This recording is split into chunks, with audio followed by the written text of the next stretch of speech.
Hello and welcome back to the Guns and Outdoors channel. We really hope that you are doing well out there. Check this out. This deep sea predator can live up to 30 years, it can grow 13 feet long, and it's one of the fastest predators. They can zip through the deep blue sea waters at speeds upwards of 60 to 70 miles an hour. What is the short fin Mako shark? Arguably the most efficient hunter in the ocean. Keeping in that same namesake, today we're going to review Kimber's R7 Mako, which is Kimber's first polymer frame striker fire high capacity subcompact handgun.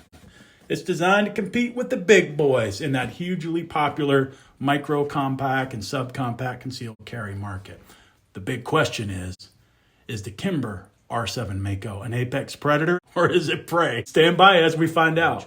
So go ahead and sink your teeth into the like button down below, and while you're at it, make sure you go ahead and subscribe to the channel. Enjoy.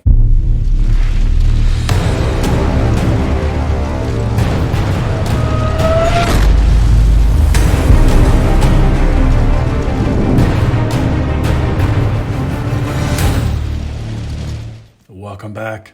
Let's go ahead and open up the box. See how the pistol comes shipped from the Kimber's factory.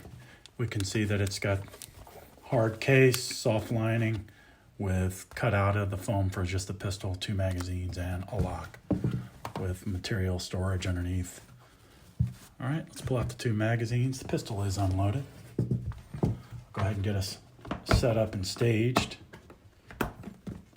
So when Kimber recently introduced this R7 Mako, it's already making big splashes, pun intended. It's receiving some gun industry accolades. I believe it just won the NRA Shooting Illustrated 2022 Golden Bullseye Award for, you guessed it, Handgun of the Year. Pistol is unloaded.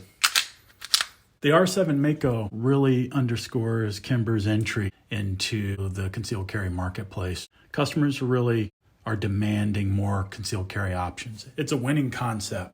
The more higher capacity round count in those micro compact handguns in a discrete frame that you can carry is really starting to dominate gun sales for the past few years. And now every manufacturer, including Kimber, has a model that fits that niche.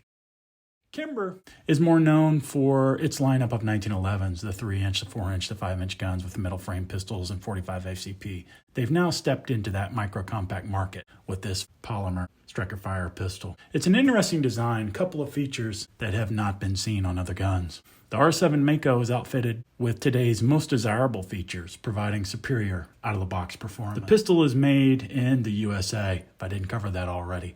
It's on a nice 80-acre piece of land, 225,000 square foot building done in Troy, Alabama, a plant that they just built a few years ago. I go back and forth on this gun's classification due to its slightly bigger size. I'm going to classify it as a subcompact, but others will call it a micro compact. Call it what you will. From a comparison perspective, to me, it's similar in size to the Glock 43X, as well as SIG's P365XL, which I don't have on the table, and the Smith & Wesson Shield Plus.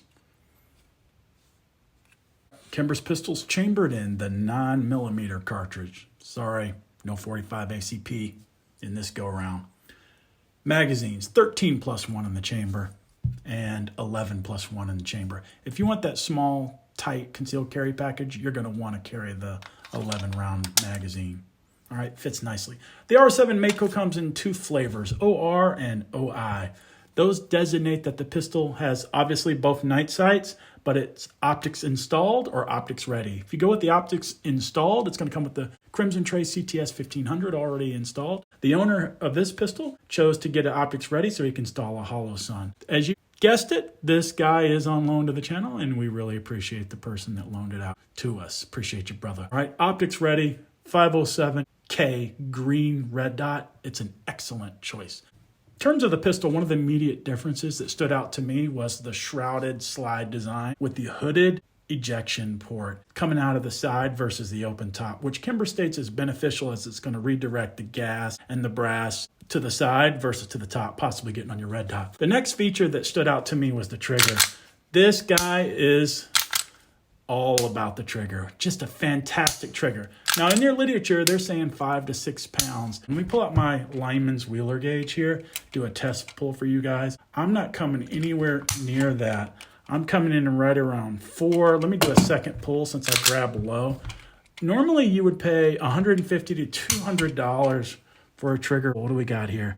A little under 4. So 4.1 pounds is my average pull. I think that's huge. Remember, people pay to get this type of tuned trigger pull weight a lot and go aftermarket. You're getting this on a carry gun. I just think that's fantastic.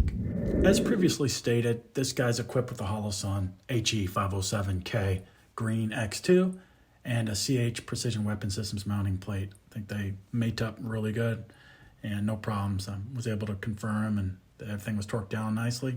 11 to 14 inch-pounds. We're good to go. The 507K is great, open emitter for concealed carry applications. What I also like about it, it's got a super bright LED. It's got a multiple reticle and it's got a side load battery compartment. So you don't have to take this guy off to replace it up to 50,000 hours. You know, I'm starting to really appreciate the green dots more and more these days over the reds. And let me point out one last thing. Notice how the red dot doesn't overhang on the sides of the slide. I think it's a perfect fitment. So great combination. If you're looking to have a look at anything else other than the Crimson Trace, go ahead and consider this. A lot of good recommendations. Holosun's starting to get a really good reputation out there, but most of you guys already know that at this point. My recommendation for you is purchase the optics ready version of the Mako. And that way you can take your time, do your research, pick the optic that best suits your needs and application. Let's go ahead and get the slide coating out of the way. This is what Kimber calls FNC, which stands for ferritic nitrocarburizing, and it's going to have a long-lasting, durable finish on it. So hopefully it should do really well for you as you're holstering it and you're carrying this on a daily. All right, let's go through the usual specs. Chambered in 9mm, stainless steel slide, frame, glass-filled polymer, barrel 3.7. Overall length 6.2. The width is exactly 1 inch. The height with the extended magazine is going to be 4.3 inches high. Weight about 22.5 ounces. We spoke about magazines earlier. You're going to get 2 mags, 11+1, 13+1, MSRP $599. If you want the optics installed, it's going to be $799. You can find them cheaper. Now, they're not going to be available in all your local gun stores. That's the unusual part about these. I'm sure Kimber is pumping these out as fast as possible. A lot of the big shops where I'm at, just not seeing them. And big shops that can move a lot of volume, a lot of pistols. So I'm not seeing them in the Kimber sections. Maybe they're going to be only available at exclusive Kimber dealers. So your mileage may vary. If you do want to find one, they are going to be available online. They're running about $50 under MSRP, so you can have one shipped to your local FFL. We're going to go around the gun. It's been knocked down for concealed carry, so rounded edges on the back and the front. Nice touch. One thing you're going to notice is texture on the frame. The slide is going to have front and rear serrations. I find these serrations to be more than adequate. They're not as full as the rear, but these guys get the job done. More so better than other pistols in similar situations. Grip texture is awesome. You've got a palm swell. Biggest thing you're going to notice is a truly lefty or a righty magazine release button. You're going to be able to hit it, no problem. Okay. And you're going to see the divot. This is going to be divoted, so a true left or right mag release button. And if you kind of look at the sides, that way your holster, if you're carrying it, is not hitting it. It's really recessed in there nicely. You're going to see a trigger guard cut, but most of them have that. No serrations on the trigger guard. Front and rear texturing for grip, I think that's really nice. Extends down to this. One of the things you're going to notice if you're a 1911 aficionado is people think this is weird. No, that's not weird at all. This is called a bobtail. It's going to reduce your print and your profile if you're carrying, and it's going to fit good in your hand. My size large hands, watch this. Look how well the curvature of my hand this fits. So one finger, two. My pinky finger hangs off, it just fits perfectly. If we switch out to the extended magazine, the 13+1, same thing. It's just awesome. All right, ejections, no problem. If you're a lefty, you're on point. You don't even have to move anything around, so you're gonna appreciate that feature. In terms of slide lock lever, ledge, and what I really like is this is very aggressive, all metal. So you're gonna be able to release your slide. Now, you can use this as a ledge to push down, or you can use it as something to tell your muscle memory, don't reach up and impede the slide. So there is a ledge here. It's very distinct. It's a nice touch. We'll see how it works when we head out to the range. Moving around the gun, we've got nice steel sights. Now these are the True Glow Tritium Pros. 3 dots, orange front, white rears, serrated. The biggest thing on these that are fantastic, you've got the shelf, so you can, if you didn't have a dot, you can rack the slide. What's awesome about these night sights with tritium vials is the U-notch rear is it actually co-witness superbly. So if your dot breaks on you, you can still see your sights. Very manageable, and I really, really love that. They're tall enough that it co-witnesses perfectly. I'm sure it does the same with the Crimson Trace. As a result of this video, you guys are seeing how well it does with the Hollow Sun. I think that's awesome. In terms of trigger, we talked about that 4.1 pound trigger. It's got not much over travel, and then the reset. It's gonna break at the 90. Here's our reset. A little bit of a reset.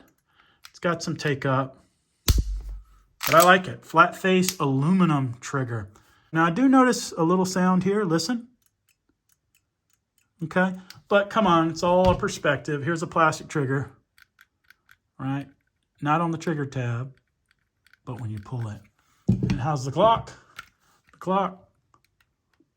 There's always something. But here you hear the metallic twang of the spring. But it's not a big deal. I'm just letting you know, hasn't been reported. Not a big deal. I really, really love the trigger. All right, working our way around, no serrations. It doesn't come with a Picatinny rail. There is a groove here. Now, a lot of carry guns don't have rails. This one doesn't have it. This one doesn't have it. So when Kimber, and I checked Kimber's website, we're all waiting on lights and lasers for them.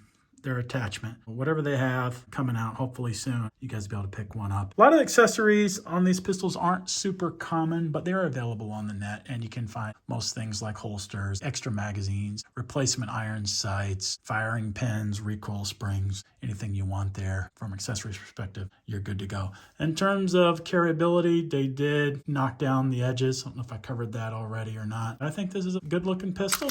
I'm excited to get out to the range. Style and appearance, aesthetics, they look okay to me. When I first saw it, very first impressions, when I saw the frame, my eyes were drawn to this. It reminded me of Polymer 80 frame, the stipple side. Not a bad thing. That's just what I noticed. I really do like the slide lock lever. Very aggressive slide lock, and the shelf. I'm excited to shoot this and see how this does. In terms of reliability, the owner's got 500 rounds through this. He's got no failure to feeds, no failure to ejects. As of February 2022, there is a recall on certain serial numbers for the firing pin safety.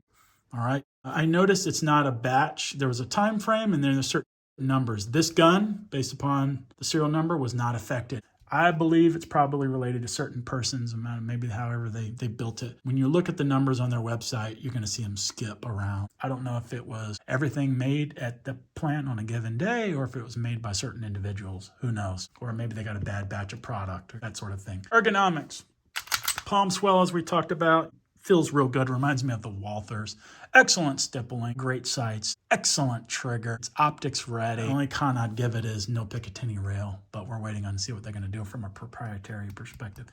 Accessories we already spoke about. Finish we've already spoken about. And the trigger, main selling point, 4.1 pounds. Great. Awesome trigger. Well, that's your rundown. Stay tuned. Let's head out to the range. The Kimber R7 Mako. You know, I was able to shoot this once. There was a customer at the range, and I was like, oh, let me try that. And he was really nice, and he let me shoot it, and I shot this gun well. So that's how I knew I wanted to get my hands on one in order to do the review. So I'm excited about that. We're gonna shoot the 11-round mag. I've got a magazine loaded up for us, and then today on our ammunition, we're gonna be shooting what I really like, my classic ammo, Blazer Brass. I've always had good luck with this ammo. It burns clean for me, shoots very consistent. Anyway, 124 grain FMJ today. All right, I have a splatter target for us, so we're gonna send it out since it's a concealed carry. We'll send it out to 21 feet, and then we may work it a little further. All right, so I've got the bad guy with a couple innocent bystanders. All right, let's send it down. 21 feet. This should be easy, all right? We're just gonna go for the vital areas. Let me load and make ready, and then get you guys in a good spot so you can see. I am excited. And we're gonna shoot the 11 round mag.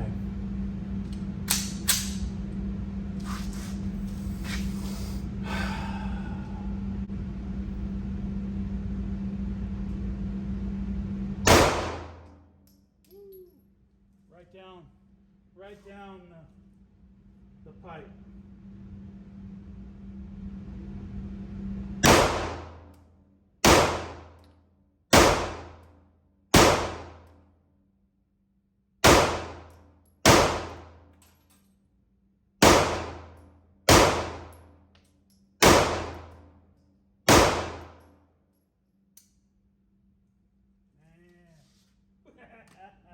All right, let's bring it in. That's too funny. Man, it shot real good. I really like the aluminum trigger. Shot really good. All right, let's look at that grouping. Hey, there's nothing. What else you gonna say here? That's money. I think we can stop it there. Your R7 Kimber. Yeah, it did everything it's supposed to do. Let's go ahead and keep this rolling. We'll send it out to 30. Let me jam up a couple magazines here. The trigger broke really clean. I knew the trigger was great. We talked about it earlier during our tabletop. I like the aluminum metallic trigger over the plastics. Yeah, I think it's just a nice addition. The grip on the gun felt good. I know we were talking about the ledge or anything. All that kind of went away. Once I started shooting it, you don't really focus on that. You know, if you focus on your fundamentals, you're in good shape. You don't sweat some of the other things. All right, 30 feet. Let's give it a go. I'm still using the flush fit 11 round magazine. Let's do a headshot. Got squirrely on that one. There we go. Keyhole. We're in. Oh yeah. Let's shoot our no longer innocent bystanders. They're all bad guys.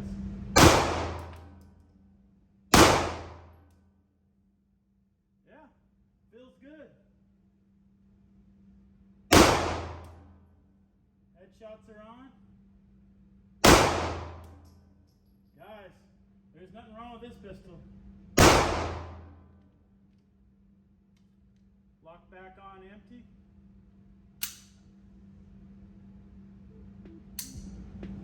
Oh, sweet. Yeah, I'm pleased. I'm pleased. I think it's a good pistol. There's definitely nothing wrong for you if you wanted to make the purchase on this. There you go. She's on the money. 30 feet. That's awesome. Yeah. I'm good with that. I'll end the pistol review with this. Sharks are the apex predators of the sea, yet we all know that they're often feared and misunderstood. In parallel, today we took a deep dive look at the new 9mm subcompact polymer striker-fired offering from Kimber, which is the R7 Mako. Kimber's not hanging out in the shallow end of the pool, guys. They're now competing in the largest and most competitive handgun market segment out there. With this guy, you get the complete package right out of the box, no add-ons required. And there you have it. Please like and subscribe to the channel. And as always, take care of yourselves. We're out of here. See ya.